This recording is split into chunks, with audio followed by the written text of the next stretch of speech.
Hello students, I'm your Shilpa ma'am, taking your Sanskrit. Today I'm going to teach you your Sanskrit's last chapter, revision 2, पुनरावर्तन 2, जिसमें लिखा है कोष्टकम पूरयतु, यानी कि complete the table. जो number आगे हमने पढ़े हैं वही नंबर हमें अभी बताने हैं। दैट मीन्स जो 39 है उसे हम क्या कहेंगे, संस्कृत में नवत्रिंशत्। क्या कहेंगे? नवत्रिंशत्। अब उसके साइड में देखो, चतुः अशीति, अशीति ही माना 80 एंड चतुः मतलब 4, 80 प्लस 4 तो कितने हुए? 84, ठीक है, 84। फिर है अष्टसप्ततिः, अष्टसप्ततिः दैट मीन्स सप्ततिः माना 70 और अष्ट माना 8, 70 प्लस 8 इज इक्वल टू 78। तो 78 उसे हम कहते हैं अष्टसप्ततिः। फिर है 89, 89 को हम क्या कहेंगे?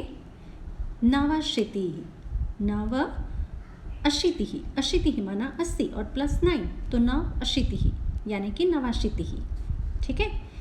अब है 67, 67 को हम क्या कहेंगे?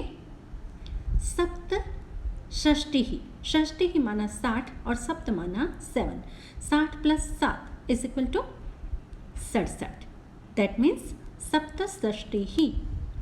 फिर देखो षड्पंचाशत् कैसे लिखा जाता है? षड्पंचाशत्, पंचाशत् माना 50 और षड माना 6, 50 प्लस 6 कितने हो गए? 56। आपको ये लिखना है 56 टेबल में, ठीक है। Okay, now come to second question. प्रकोष्ठे दत्तेन शब्देन प्रश्नवाक्यम रचयतु। जो ब्रैकेट में हमें वर्ड दिया है उससे हमें प्रश्न वाक्य बनाना है। Frame the question using the words in the bracket.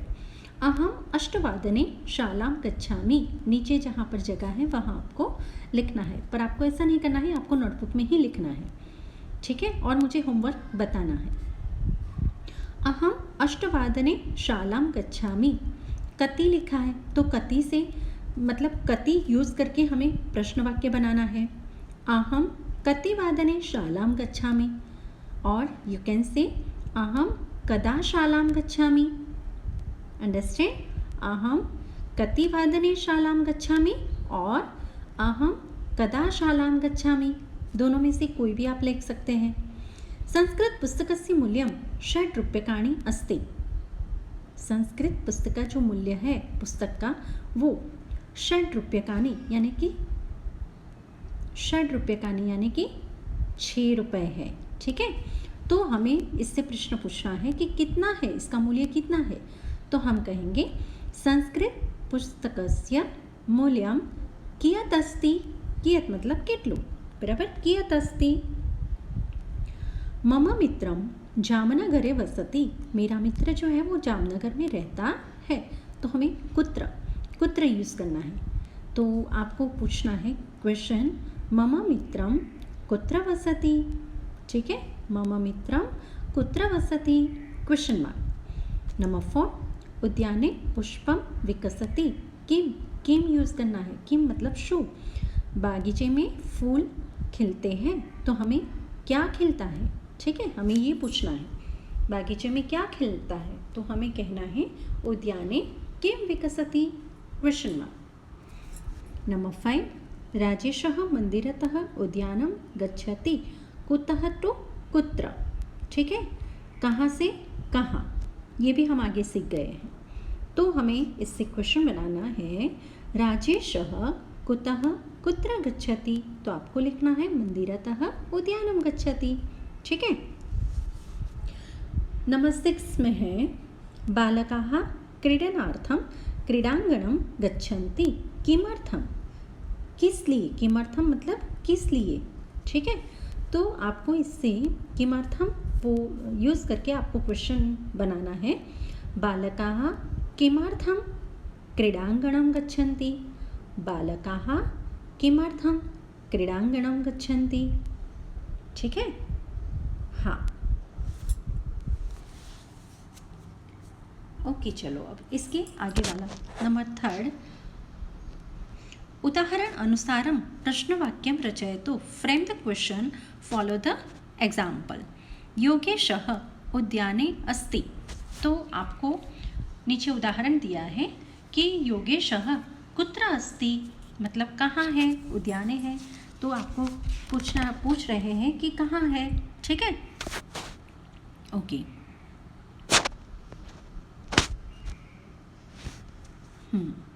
तो इसके बाद आपको आगे अब कहना है कि राधा चिकित्सालये अस्ति। तो आपको क्या पूछना है, राधा कुत्र अस्ति, कुत्र का यूज़ करना है। मुस्ताकः पुस्तकालये अस्ति। तो आपको पूछना है मुस्ताकः कुत्र अस्ति।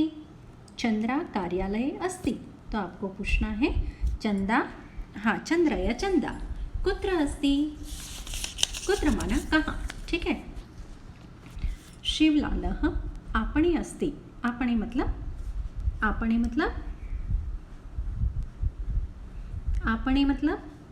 आगे आ गया हमारे लेसन में, दुकान, ठीक है। तो शिवलालः आपणे अस्ति। तो आपको क्वेश्चन पूछना है, शिवलालः कुत्र अस्ति। केवलः नदी तटे अस्ति। केवल माना नाविक, ठीक है, बोट्समैन। तो आपको पूछना है केवलः, हाँ, केवल का मतलब वो भी ले सकते हैं और केवल नाम भी हो सकता है। तो केवलः कुत्र अस्ति, कहाँ पर है, नदी तटे है।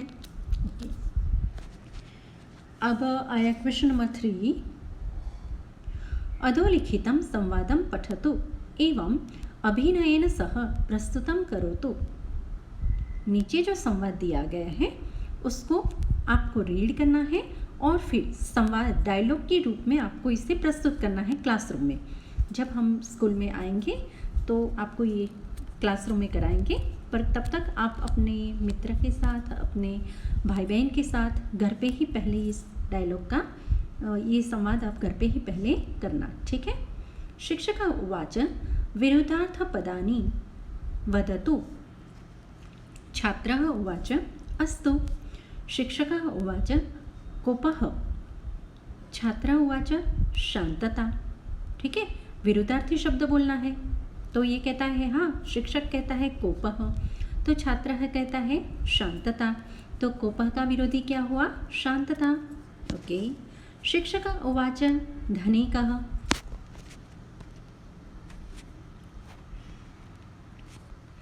शिक्षकः उवाच धनिकः। तो छात्रः उवाच निर्धनः, यानी कि धनिक का ऑपोजिट वर्ड क्या हुआ, निर्धनः। शिक्षकः उवाच प्रशंसा भावेन, यानी कि उसको अप्रिशिएट करते हुए कहते हैं साधु, मतलब अच्छा, गुड है, अच्छा। छात्र कहता है असाधु, ठीक है। साधु असाधु मतलब सारू ना सारू, बराबर। तो वो कहते हैं कि साधु का जो ऑपोजिट वर्ड होता है असाधु होता है। शिक्षकः कोपेन रे मूर्खः। तो छात्रः शांततया। शिक्षक गुस्से होकर बोलते हैं तो विद्यार्थी जो है वो शांत भाव से कहते हैं। मूर्खः तो वो कहते हैं श्रीमन या फिर बुद्धिमान, ठीक है। तो मूर्ख का ऑपोजिट क्या होता है, बुद्धिमान। शिक्षकः उवाच अलं गच्छतु। तो छात्रः उवाच अपर्याप्तम।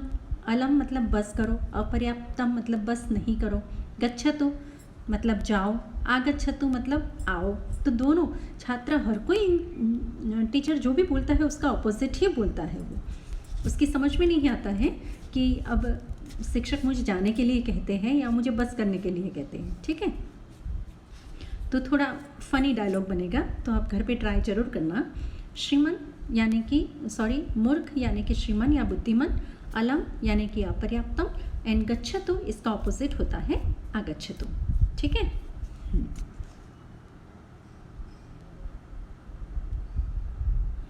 ओके। शिक्षकः कोपेन उत्तिष्ठतु।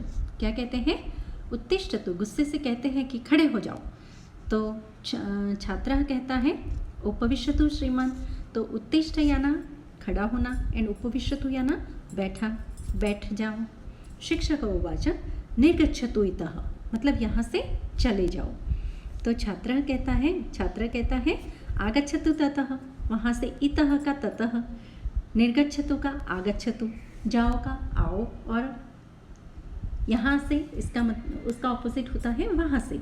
ठीक है, तो सारे ऑपोजिट वर्ड यहाँ पर हमें बताएं, और ऐसे अगर संवाद आप ट्राई करोगे ड्रामेटिकल तो आपको बहुत मज़ा आएगा। ठीक है, ओके, आगे देखते हैं। कोष्टकम पूरयतु, जैसे कि 25 × 3 कितने होते हैं 75। ठीक है, तो नंबर में आपको 75 लिखना है, वो भी संस्कृत में, और वर्ड में आपको लिखना है पंचसप्ततिः। क्या लिखोगे? पंचसप्ततिः। 37 + 46 कितने होते हैं? 83। तो आपको नंबर में 83 ऐसे लिखना है संस्कृत नंबर में, और वर्ड में लिखना है त्र्यशीतिः। ठीक है, 96 + 8, पर हमें 8 नहीं लेना है क्योंकि हमने शतम तक 100 तक ही नंबर लिए हैं, तो हमें 96 + 4 लेना है ताकि 100 हो जाए। ठीक है, 4 लेना है ताकि 100 हो जाए, और 100 को वर्ड में हम कहेंगे शतम। ठीक है, इसके आगे वाला अभी हमने लिए नहीं है, इसीलिए हमें नहीं करने हैं। 73 - 25 कितने होते हैं? 73 - 25 48, जिसको हम वर्ड में लिखेंगे अष्टचत्वारिंशतः। ठीक है, 18 × 5 = 90, तो हम लिखेंगे 90। 90 को हम क्या लिखेंगे? 90। 30 + 14 यानी कि 44, इसको हम वर्ड में लिखेंगे चतुश्चत्वारिंशत्। ठीक है, 78 + 13 = 91, तो हम लिखेंगे वर्ड में एकनवतिः। 91 यानी कि एकनवतिः, 90 माना 90, और एक ऐड कर देते हैं उसमें तो एकनवतिः बन जाता है। 64 - 52 = होता है 12। तो इसको हम वर्ड में कहेंगे द्वादश। क्या कहेंगे? द्वादश। ठीक है, okay. Now come to your revisions, last page, और यहाँ पर हमें बताया गया है read the following paragraph and frame question on the basis of it. ठीक है, अद्य सोमवासरः। ऋता, आज सोमवार है। ऋता 10:30 विद्यालयं गच्छति। ऋता 10:30 बजे स्कूल में जाती है। प्रथमं सा प्रार्थनां करोति, सबसे पहले वो प्रार्थना करती है। अनन्तरं सा प्रार्थना सभायां सुविचारं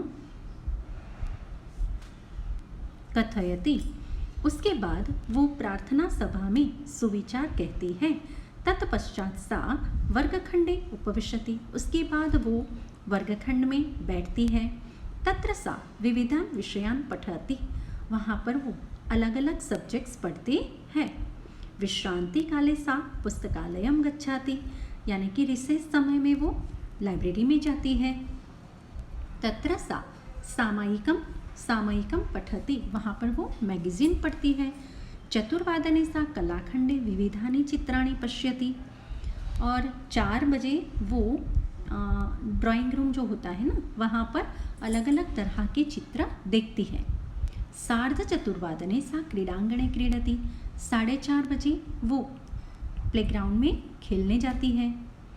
पंचवादने विद्यालयतः गृहम् आगच्छति, 5 बजे विद्यालय से यानी शाला से वो घर पे आ जाती है।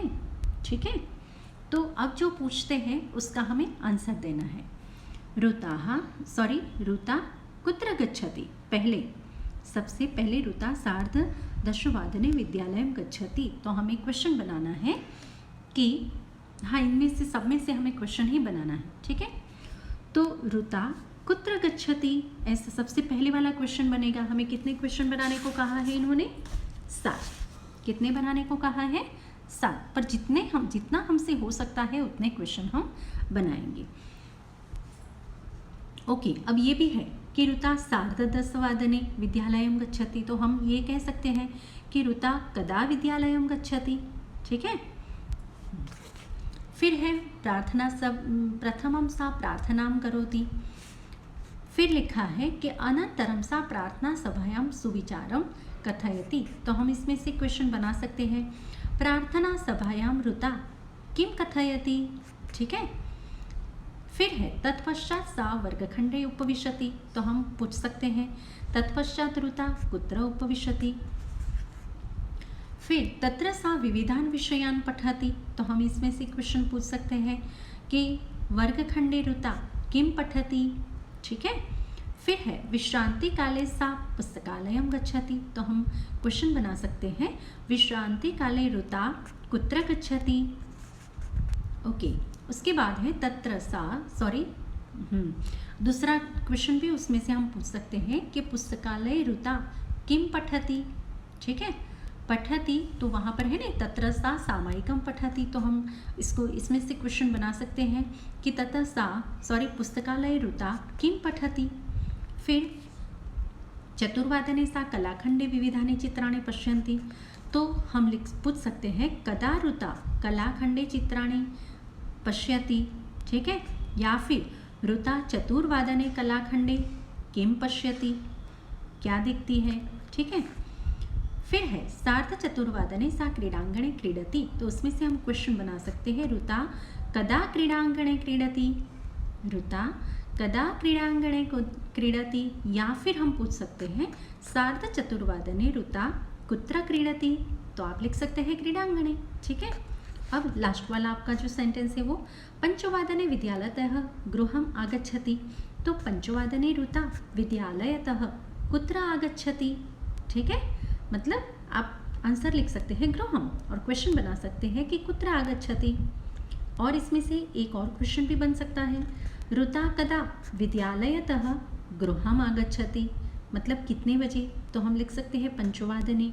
ठीक है। पंचवादने ऋता विद्यालयतः गृहम आगच्छति। So here complete your first sem syllabus. ठीक है। आपका सेमेस्टर 1 का संस्कृत का जो सिलेबस है वो सब फिनिश हो गया।